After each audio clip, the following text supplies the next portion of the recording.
La epistemología es la rama de la filosofía que trata sobre el conocimiento. Por ello también se la denomina teoría del conocimiento. Vamos a definir algunos términos que nos permitirán entender los diversos enfoques de la epistemología que se han desarrollado. Proposición. Una proposición nombra un hecho real o posible. Por ejemplo, hoy es lunes, está lloviendo, hay un gato en este tejado, o hechos más abstractos como los átomos contienen electrones o la vida es maravillosa. En lógica se suele simbolizar las proposiciones con las letras a partir de la P. Verdad. Una proposición puede ser verdadera o falsa. Es verdadera si nombra un hecho que sucede, o falsa si nombra un hecho que no sucede. Todos los lunes la creencia P es verdadera, pero cualquier otro día de la semana es falsa. Creencia. Cuando una persona piensa que una proposición es verdadera, lo sea o no, tiene una creencia, cuyo contenido es esa proposición. Es decir, tiene una actitud hacia esa proposición, una actitud que consiste en creer en su verdad. Veamos cómo se relacionan estos conceptos que acabamos de definir. Aquí tenemos el conjunto de todas las proposiciones que pueden existir. Cada una de ellas nombra un hecho posible. Las creencias de una persona son un subconjunto dentro de este conjunto de todas las proposiciones. Por ejemplo, yo creo que Platón fue discípulo de Sócrates, pero no creo que la Tierra sea plana. Hay personas, sin embargo, que sí lo creen. Mi subconjunto de creencias y el de esta persona no será el mismo, lógicamente. Hemos visto que una proposición puede ser verdadera o falsa. Así, dentro del conjunto de mis creencias habrá algunas que son verdaderas y otras falsas. Yo realmente no sé cuál de mis creencias es falsa porque si lo supiera no la creería, pero seguramente algunas lo son. Pero centrémonos en el conjunto de mis creencias que sí son verdaderas. ¿Podríamos llamar a esto mi conocimiento? Realmente no. Todavía nos falta algo más. Supongamos que voy a lanzar un dado y digo que sé que va a salir un 5. No tengo ninguna razón para creer que va a suceder esto. Mi creencia de que va a salir un 5 no está justificada por nada en particular. Pero resulta que sale un 5. ¿Implica esto decir que yo tenía conocimiento de lo que iba a pasar? No, simplemente he tenido suerte, porque la diferencia entre saber y no saber no puede estar en la suerte. Por lo tanto, solo hay conocimiento si mi creencia está justificada por alguna razón adecuada. Esto nos lleva a un nuevo concepto: justificación epistémica. Uno puede creer cualquier cosa, por ejemplo que la Tierra es plana o que siempre que tire los dados saldrá el número que yo quiera. Sin embargo, normalmente las personas no creemos en cualquier cosa. Creemos en aquello que tiene alguna razón en su favor. A esto lo llamamos justificación epistémica. Es aquello que avala o da soporte a una creencia. La epistemología es en buena medida un estudio sobre qué es la justificación de las creencias. Y así llegamos a la última definición: conocimiento. Conocer algo, saber algo, es tener una creencia adecuadamente justificada y que es verdadera. Como hemos dicho antes, el debate dentro de la epistemología gira en torno al concepto de justificación epistémica. ¿Qué justifica las creencias? Es importante entender en primer lugar la diferencia entre la epistemología, que es una disciplina filosófica, y la psicología del conocimiento. La diferencia se puede resumir así. La psicología trata de explicar qué causa que una persona tenga una creencia. En cambio, la epistemología es el estudio de bajo qué condiciones alguien debería creer o no creer algo. Con respecto al conocimiento, nos movemos siempre entre dos extremos. Por un lado tenemos a la persona absolutamente crédula, la que se cree cualquier cosa. Es incluso capaz de creer cosas contradictorias. Un psicólogo del conocimiento dirá que es un caso raro, pero que si lo estudiamos podemos descubrir o intentar descubrir cómo funciona la mente de una persona así. Un epistemólogo, en cambio, dirá que esta persona está violando algunas reglas del conocimiento, algo que no debería hacer. Por ejemplo, no respetando el principio de no contradicción. Si nos vamos al otro extremo, tenemos al escéptico, el que no cree en nada, el que duda de todo por sistema. El psicólogo intentará explicar por qué una persona es escéptica, por qué duda de todo. Pero, ¿qué hará el epistemólogo? Una vez más, la pregunta es si el escéptico está justificado en dudar de todo o no. En la filosofía, de hecho, el escepticismo es un enfoque que ha sido defendido por algunos pensadores. Sin embargo, la mayoría de los filósofos han tratado de refutarlo. No creer en nada puede ser también irracional. Por ejemplo, dudar de la eficacia de las vacunas, a pesar de la evidencia científica disponible, puede ser una actitud irracional que pone en peligro la salud no solamente de la persona que lo cree, sino también de los demás. Como en otras áreas de la filosofía, no hay un consenso sobre cómo responder a la pregunta ¿qué justifica una creencia? Vamos a intentar resumir y clasificar algunas respuestas que se han dado a esta pregunta. El fundacionalismo. El fundacionalismo se puede resumir en dos afirmaciones. En primer lugar, la mayoría de las creencias se justifica en base a otras creencias. Por ejemplo, creo que es conveniente que coja el paraguas antes de salir a la calle hoy. ¿En qué se fundamenta esta creencia? Pues en la creencia de que hoy va a llover. ¿Y en qué se fundamenta la creencia de que hoy va a llover? En que he observado el cielo, he visto que está cubierto de nubes sumamente oscuras y que por lo tanto es probable que llueva. Como vemos, la justificación es algo que pasa de unas creencias a otras. Unas creencias reciben justificación de otras y así sucesivamente. En segundo lugar, esta cadena de creencias que se justifican no puede ser infinita, tiene que tener un comienzo. Es decir, debe haber un fundamento de cualquier cadena de creencias que se justifican. Este fundamento ha de ser un tipo de creencias que no se fundamente a su vez en otras.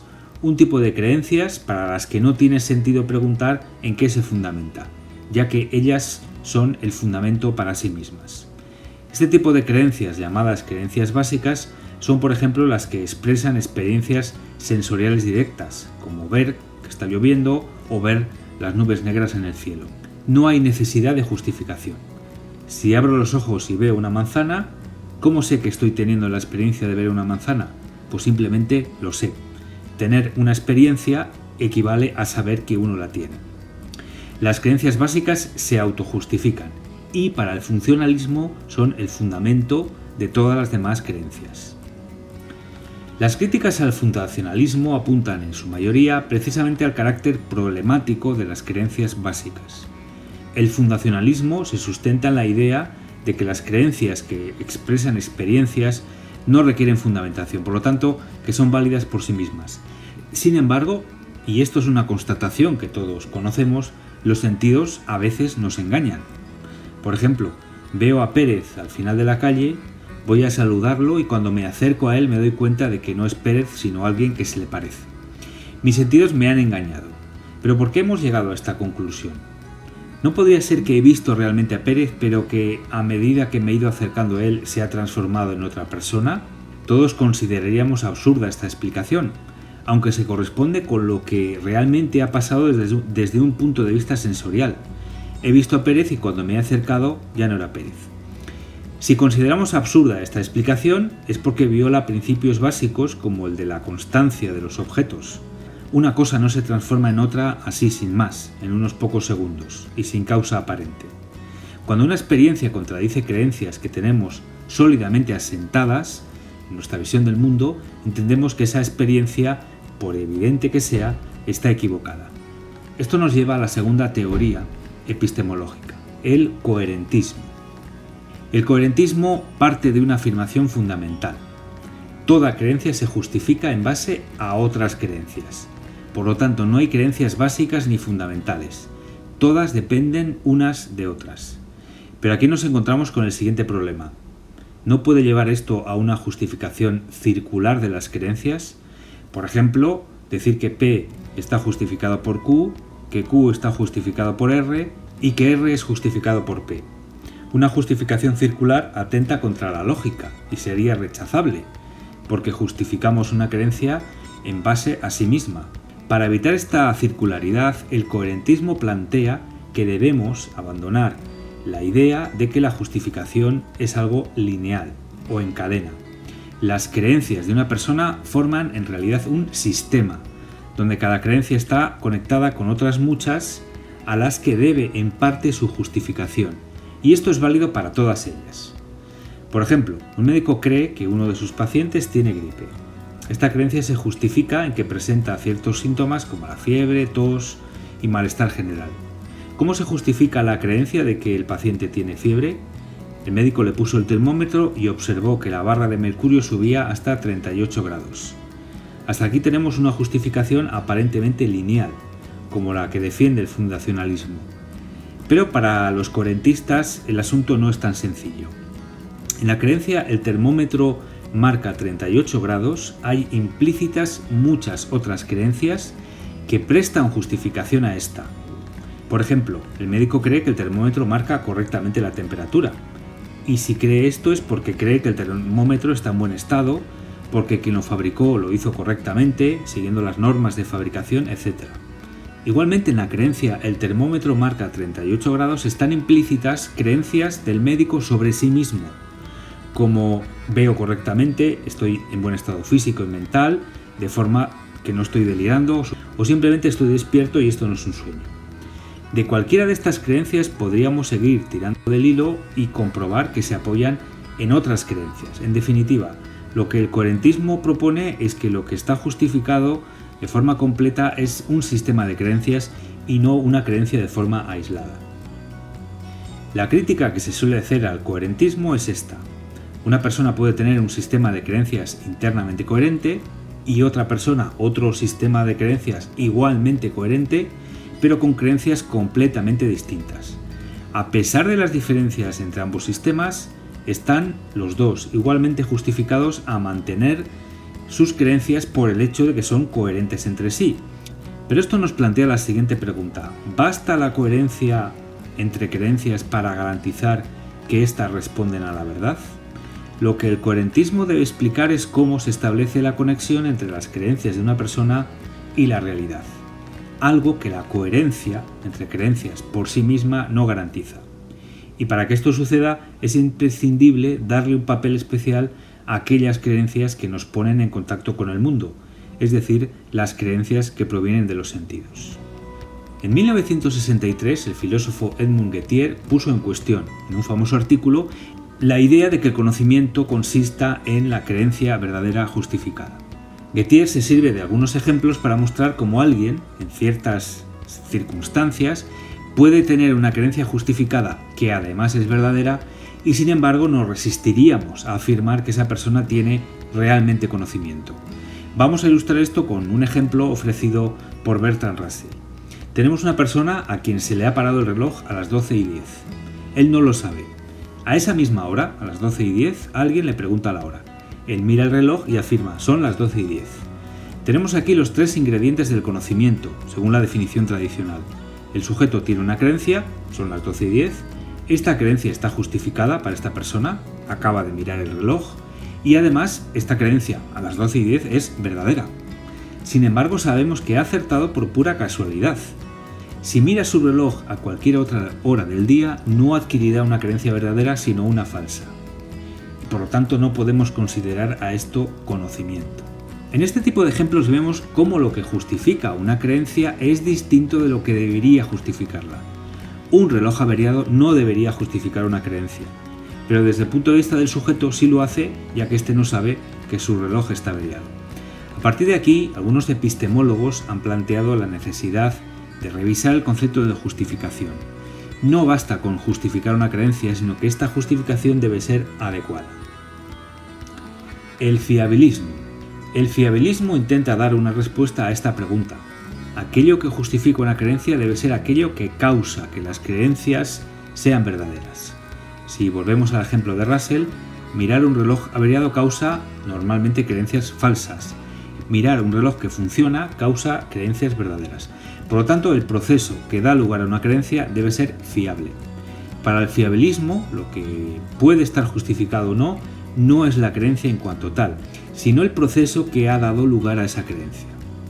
La creencia de que encima de esta mesa hay un libro estará justificada si el proceso que me lleva a creerla es fiable. En este caso, el proceso implicado es mi visión, que implica el funcionamiento de mis ojos, mis nervios, mi corteza cerebral, etc. ¿Es mi visión fiable? Lo es en la medida en que genere un alto porcentaje de creencias verdaderas.